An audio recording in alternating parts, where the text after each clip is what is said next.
Bienvenue dans Un procès, une histoire, une envie de boire, et aujourd'hui une histoire de vérité. Une femme digne, sauvée par son ex-mari. On ne sait pas tout d'une affaire lorsque l'on entre dans un tribunal. On ne sait pas tout car lorsqu'il s'agit de comparution immédiate, tout est fait rapidement, trop peut-être. Ici, la victime, encore sous le choc, n'a pas eu la possibilité d'exprimer tout ce qu'elle a traversé, que cela soit face au policier ou au juge devant lequel elle n'a pas dit un mot. J'ai eu la chance de pouvoir l'écouter, d'être face à cette femme que je décrirais comme courageuse et belle, celle que l'on a tenté de détruire, mais qui, toujours debout, est encore capable de gentillesse, de douceur, d'être elle-même. Déjà, devant la salle de ce tribunal, j'ai été époustouflée par la personnalité de celle que l'on appellera Samira. Un voile sur la tête, couvrant une partie de sa chevelure sombre, elle semblait déjà angoissée. Derrière quelques mèches de cheveux retombant sur un regard figé, dû au choc, mais encore doux, je découvrais l'horreur de ce qu'est capable un homme qui s'acharne.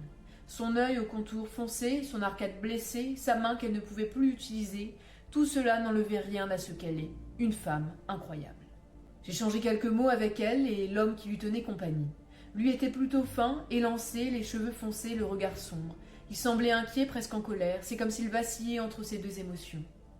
J'entrais dans cette salle immense. Quelques affaires passaient et puis c'était enfin celle que j'attendais. Une affaire de violence conjugale. L'homme aux cheveux foncés qui accompagnait Samira était assis à côté de moi. Elle était sur le banc de la partie civile. C'est comme si je connaissais déjà l'histoire et pourtant chacune d'entre elles est différente, mais il y a toujours un partenaire violent, un bourreau, un agresseur et sa victime. Les policiers faisaient entrer l'accusé. Un grand chauve avec un tatouage sur la nuque qu'il avait tenté, je suppose, de cacher en remontant sa veste de jogging. Le torse bombé, la tête haute face au juge qui lui demandait s'il souhaitait être jugé ou s'il préférait un renvoi, il répondait d'un ton assuré, choisir d'être jugé aujourd'hui même. Le juge rappelle les faits, et heureusement d'ailleurs, puisque les propos de l'accusé seront étonnamment éloignés de la réalité. Samira, mère de 3 enfants d'une précédente union, en arrêt maladie depuis au moins 3 ans, suite aux violences répétées de son ex-conjoint avec qui elle entretient une relation depuis 4 ans, a eu le courage de porter plainte suite à une intervention des policiers à son domicile. Elle, qui tentait de se séparer de son bourreau, lui a demandé dans la soirée du 19 mai de quitter son logement, car elle l'hébergeait. C'est ce moment qui déclencha la colère d'Emmanuel. Son ex-conjoint a pris l'habitude de lui prendre ses médicaments prescrits pour une dépression, notamment du Xanax et de la méthadone. Il est aussi alcoolique. Les témoignages des enfants de la victime confirment l'addiction d'Emmanuel, qui boit régulièrement devant eux. Samira a donc préparé ce 19 mai les affaires de son ex-conjoint afin qu'il s'en aille sans se douter de sa réaction. Le juge montre une photographie du visage de la victime tout en continuant le récit de cette soirée. Il utilise les termes des procès-verbaux « une dispute éclate », ce qui ne semble pas adapté puisqu'il n'y avait pas eu d'altercation avant qu'Emmanuel n'agresse son ex-conjointe. Il l'a poussée, elle l'a repoussée, puis il l'a poussée de nouveau, cette fois-ci plus violemment, lui a donné des coups de poing dans le visage et lorsqu'elle était au sol lui a donné des coups de pied dans le ventre. Il l'a ensuite étranglée. Les médecins ont constaté de multiples fractures au niveau des mains, du visage, au nez. Elle présente des plaies, notamment à l'arcade sourcilière, ses côtes sont cassées. On parle aussi de retentissement psychologique. Bien qu'elle n'ait pas été vue par un expert, un traumatisme aigu et un épuisement psychique sont constatés à l'hôpital, mais elle n'aura que 3 semaines d'interruption temporaire de travail. Lorsqu'elle était au sol, elle a eu le temps d'envoyer SOS à l'une de ses filles qui avertit son père, Joël, l'ex-mari de Samira. L'homme fin, assis à côté de moi, c'est donc lui. Joël arrive sur les lieux de l'agression. Il regarde au travers des rideaux du domicile de son ex-compagne et la voit sur le sol se faisant battre par Emmanuel. Il entre et défend son ex-femme. Il reçoit lui aussi des coups et en donne à son tour. Il a ce soir-là sauvé la vie de son ex-femme.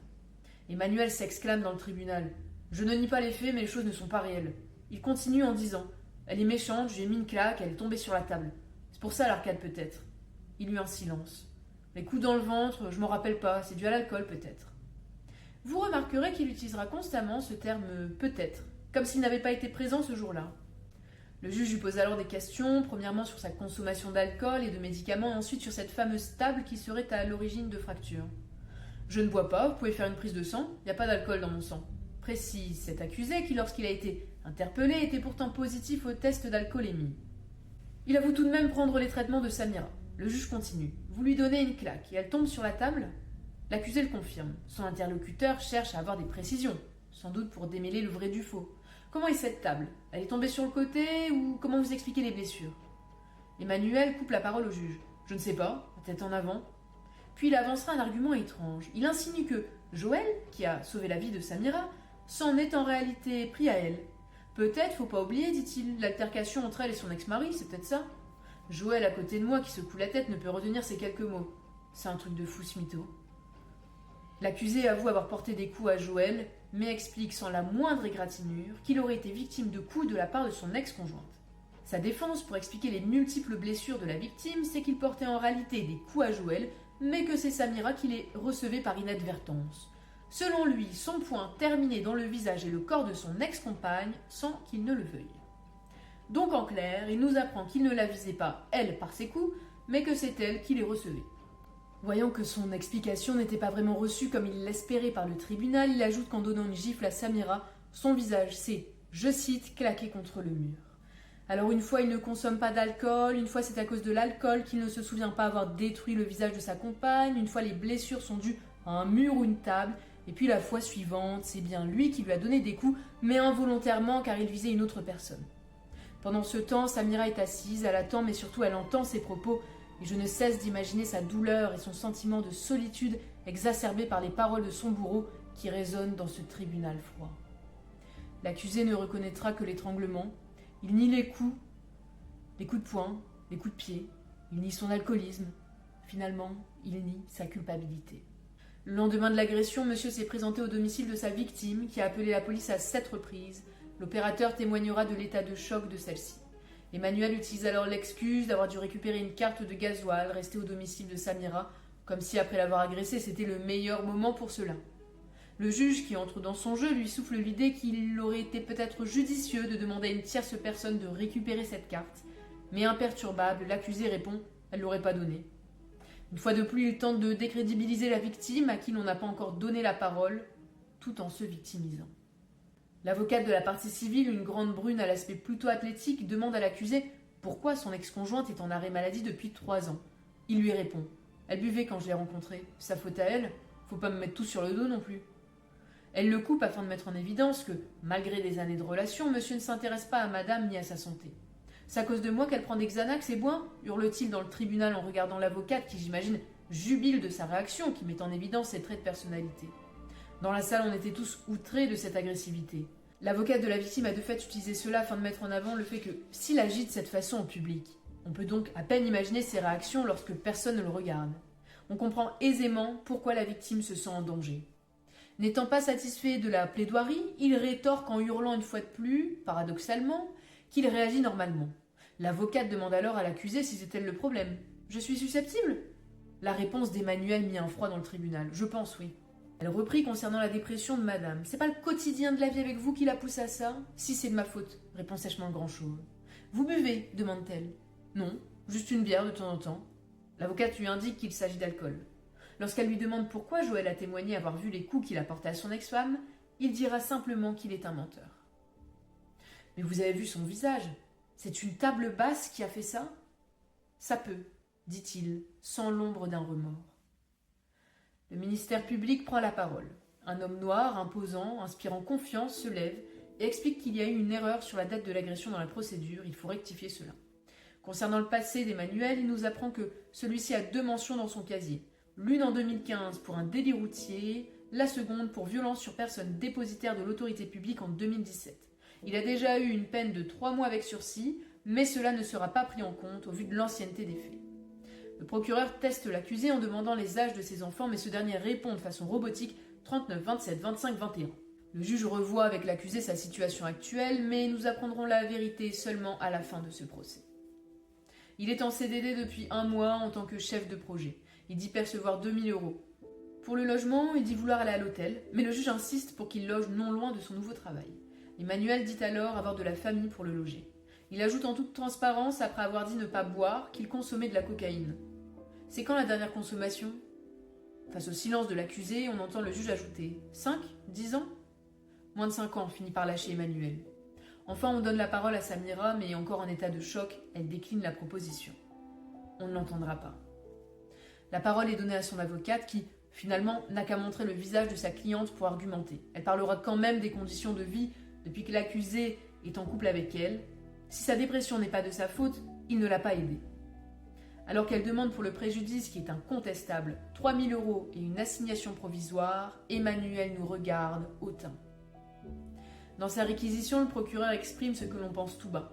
L'accusé a reçu une convocation et pouvait préparer sa défense. Il reprend aussi les degrés de violence selon les jours d'ITT. Pour celles et ceux qui ne le savent pas, l'ITT sert à mesurer la gravité des faits. 3 semaines démontrent une grande violence, car à partir de plus de 8 jours, c'est particulièrement grave.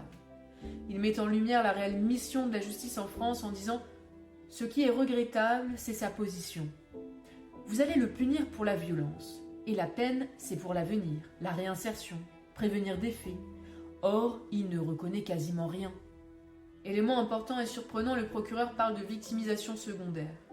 Se déplacer, montrer des stigmates de violence et entendre « je n'ai rien fait », c'est une forme de violence faite consciemment par le prévenu. Il parlera de nouveau de la procédure qui est truffée d'erreurs. Il demande 18 mois, dont 12 assortis d'un suivi probatoire, d'un maintien en détention pour éviter toute réitération et surtout pour protéger la victime. Lui interdire de paraître au domicile de la victime et d'entrer en contact avec elle pendant 2 ans. C'est enfin à l'avocat de la défense d'essayer d'expliquer l'inexplicable. La victime n'ayant pas eu la possibilité de porter plainte pour les violences antérieures, la procédure ayant été bâclée, l'avocate de l'accusé profite de cette situation pour défendre farouchement son client. Elle est frêle, petite, son carré blond lui donne un air strict, ses yeux clairs et froids donnent l'impression que ses émotions se sont éteintes, elle semble comme envoûtée par son propre travail. Gardez en tête que vous êtes saisi pour une journée, une seule violence. En disant cela, elle fait référence aux 4 années de violence conjugale qui ont précédé l'agression. Tout le monde est unanime pour dire qu'il n'y a jamais eu de violence par le passé. En effet, les enfants de madame ont été interrogés et ont innocemment expliqué n'avoir jamais vu Emmanuel violenter physiquement leur mère avant cette soirée. Elle caractérise ces violences d'exceptionnelles, d'inédites. Elle se répète et semble plaider avec le cœur comme s'il s'agissait d'un innocent condamné injustement. Elle utilise les addictions de son client pour expliquer son geste. Il n'est pas dans un état normal, car il a pris plus que d'habitude les médicaments de la plaignante. Elle utilise une fois de plus les procès-verbaux. Il a des propos incohérents depuis un certain moment, ce qui prouve que les produits ont perturbé son comportement. C'est selon elle la raison pour laquelle il a, je cite, « du mal à prendre position sur les faits ». Il ne s'agit pas que d'un euphémisme, mais de minimiser les actions de son client, sans penser aux conséquences que de tels propos peuvent avoir sur une victime, peut-être encore sous emprise, car je le rappelle, l'agression s'est déroulée il y a moins d'1 semaine. D'ailleurs, elle remet en cause l'utilisation par le procureur du terme « victimisation secondaire » en disant « cela conduit à reprocher la ligne de défense du plaignant ». Elle s'en prendra directement à Samira. « Je comprends que la victime s'attend à un plein mea culpa, mais il a le droit de s'expliquer et d'avoir son point de vue. » Apparemment, il a aussi le droit d'avoir son point dans sa figure. Elle demande un sursis probatoire, sans peine ferme, sans maintien en détention, car c'est plus cohérent. Elle tentera d'amadouer le juge en parlant sentiment. C'est touchant à quel point il est fier de son insertion professionnelle qui date de 2 semaines. De plus, son nouvel employeur, qui le connaît depuis à peine 14 jours, mais l'avocate ne le dira pas, n'a rien à lui reprocher. Il a les capacités matérielles de rebondir et de trouver un logement, il a une famille. Elle demande au juge de ne pas réduire à néant ce seul élément qui le fait tenir debout aujourd'hui. On pourrait plutôt penser que ce qui le fait tenir debout, c'est sa consommation de cocaïne, mais je ne suis pas avocate. Pour terminer, elle reprendra ses propos précédents en demandant de ne pas prendre en compte ce qui serait imputable à d'autres choses passées. En disant cela, ne confirme-t-elle pas qu'il y a bien eu des violences antérieures avant ce 19 mai ? L'accusé est raccompagné, son regard croise le mien, la noirceur de ses yeux combinée à sa drôle de posture m'effraie. C'est enfin terminé ou presque car l'on attend le délibéré. Je sors de la salle, plus ou moins en même temps que Samira et Joël. Je souhaite savoir si tout a été dit.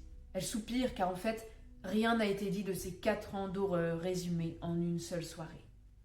Elle m'indique l'avoir logé gratuitement, lui avoir acheté 2 téléphones de 480 et 900 €, en plus d'avoir réglé ses abonnements, mais ce n'est pas tout. Il a, comme vous vous en doutez, menti durant le procès. Il a tenté de se faire passer pour une personne stable alors qu'il n'a jamais, selon elle, respecté ses contrats de travail et qu'il continue à consommer de la cocaïne. Les trafiquants d'ailleurs harcèlent Samira à son domicile lorsqu'il a des dettes. Il a dit pouvoir être hébergé par sa famille, mais Samira les a contactés. Personne ne veut de lui, pas même sa propre mère. Fatiguée de cette journée, la victime n'aura pas la force d'attendre jusqu'au délibéré qui se déroulera presque 4 heures après qu'elle ait quitté cette salle. À 18h50, le verdict tombe. Emmanuel est déclaré coupable.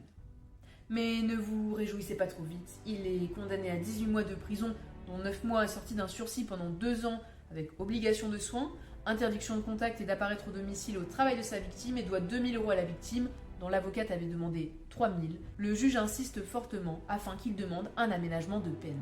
Il lui dit que s'il ne le fait pas, c'est la prison. Il termine en parlant dans son micro. Vous allez voir le juge d'application des peines et vous sortez, monsieur. L'accusé regarde son avocate, toujours impassible. On ne sait pas ce qu'il lui dit, mais elle lui répond qu'il n'ira pas en prison. Il rétorque « Ok ». Son avocate va voir sa collègue qui défendait la victime de son client. Elles rient ensemble dans le tribunal devant l'accusé qui s'en va. Finalement, heureusement que Samira n'est pas là. Alors je ne l'ai pas précisé, mais l'avocate de Samira a quand même dit dans une autre de ses plaidoiries le jour même, lorsqu'elle défendait un prisonnier qui avait porté plainte contre un autre prisonnier. On a parlé de victimisation secondaire tout à l'heure, là pour le coup je pense qu'on y est vraiment. Donc selon elle, sa précédente cliente, Samira, n'avait pas subi de victimisation secondaire. Pourtant il y avait énormément d'erreurs dans la procédure et Samira n'avait pas pu porter plainte pour les violences conjugales qui avaient précédé cette fameuse soirée du 19 mai. Donc c'est un peu ça qui est compliqué, hein. Les professionnels ont tous un avis différent sur ce qu'est la victimisation secondaire ou pas. N'hésitez pas à donner votre avis en commentaire. Évidemment, tout mon soutien à cette femme qui est incroyable. Je vous mets des numéros verts, n'hésitez pas si vous avez besoin d'aide à les appeler. Dirigez-vous vers des associations, vers les commissariats afin de porter plainte. Vous n'êtes pas seul, je vous crois, je vous soutiens et vous méritez d'être heureux et heureuse. Merci beaucoup pour vos encouragements, votre soutien en commentaire, en partageant. Merci beaucoup d'être abonné à la communauté Résilience et moi je vous dis à bientôt. Je ne sais pas vous, mais se délibérer, ça m'a donné envie de boire.